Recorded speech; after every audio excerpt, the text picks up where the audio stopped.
In today's video, I'm going to teach you how to fix GTA 5 not launching and not opening, all within just 5 minutes. We'll dive into some simple steps to get your game up and running smoothly so you can jump back into the action without any further hiccups. Let's get started. First things first, make sure your Steam app is open. This is your main portal to launching GTA 5. Once you have Steam open, you'll need to log into your account. If you're not already logged in, click on the login option. This will bring up a prompt where you'll enter your Steam account name and password. It's important to double check your login details to avoid any issues at this stage. After entering your credentials, go ahead and click on sign in. Now that you're logged into Steam, you're at the home page. From here, find and click on library. Your game library in Steam is where all your installed games live. You'll need to find GTA 5 in this list. For a speedy navigation, use the search bar if you have many games listed.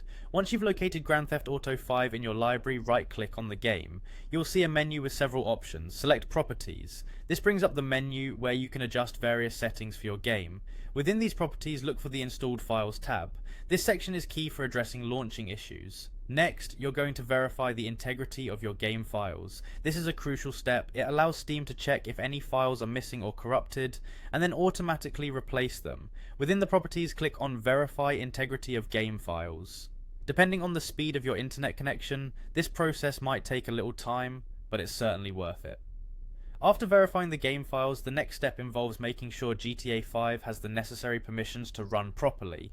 Still within your game properties, navigate to the option to browse local files. This will open up the file explorer with the directories where GTA 5 is installed. Locate the primary GTA 5 executable file, right click on it, and once again select Properties. Here, you want to check the box that says Run this program as administrator.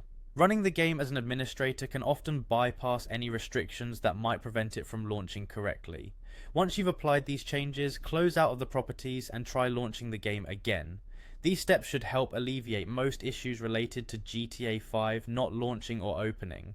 If problems persist, it might be worth checking for any updates from Rockstar or reinstalling the game as a last resort. Hopefully this guide has helped you solve the problem so you can enjoy wreaking havoc in Los Santos once more. Thank you for watching, and don't forget to like and subscribe for more helpful tips and tutorials.